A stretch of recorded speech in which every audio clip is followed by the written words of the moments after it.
Chicken వండలేదన్న కోపంతో స్నేహితుణ్ణి మరో స్నేహితుడు అత్యంత దారుణంగా హత్య చేసిన ఘటన కర్నూలు జిల్లా అహోబిలంలో చోటు చేసుకుంది. కేవలం టమోటా చట్నీ వేసినందుకు ప్రాణాలు తీయడం స్థానికంగా ఇప్పుడు కలకలం రేపుతుంది. బండి ఆత్మకూరు మండలం నారాయణపురం గ్రామానికి చెందిన ఎరుకుల శంకర్, వడ్డే శివ స్నేహితులు. వీరిద్దరూ అహోబిలం గ్రామ సమీపంలోని ఇందిరమ్మ కాలనీలో ఒకే గదిలో నివసిస్తున్నారు. ఇద్దరికి మద్యానికి బానిసలయ్యే అలవాటుంది. రోజు మద్యం తాగి గొడవ పడడం వీరికి పరిపాటిగా మారిపోయింది. ఈ క్రమంలోనే మే నెల 14వ తారీఖున రాత్రి ఇరువురు కలిసి మద్యం సేవించారు.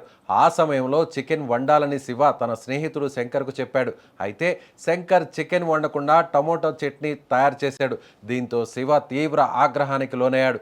మనసులో కక్ష పెంచుకున్న శివ రాత్రి 9 గంటల సమయంలో శంకర్ నిద్రిస్తున్న తరుణంలో రోకలి బండతో అతని నుదుటిపై, తలపై బలంగా కొట్టాడు. తీవ్ర రక్తస్రావం కావడంతో శంకర్ అక్కడికక్కడే ప్రాణాలు విడిచాడు. ఈ ఘటనకు సంబంధించి పోలీసులు సంఘటనా స్థలానికి చేరుకొని విచారణ చేపట్టారు. మృతదేహాన్ని పోస్ట్ మార్టం కోసం పంపించి దర్యాప్తు ప్రారంభించారు.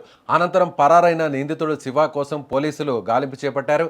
ఈ నెల 20వ తారీఖున ఆళ్లగడ్డ అహోబిలం రహదారిలోని పడకండ్ల గ్రామ దుర్గామాత ఆలయం వద్ద నిందితుడిని పోలీసులు అదుపులోకి తీసుకున్నారు. డీఎస్పీ శ్రీనివాసరావు పర్యవేక్షణలో నిందితుడిని అరెస్టు చేసి రిమాండ్కు తరలించారు. క్షణికావేశం ఒకరి ప్రాణం తీయడమే కాకుండా మరొకరిని జైలు పాలు చేసింది.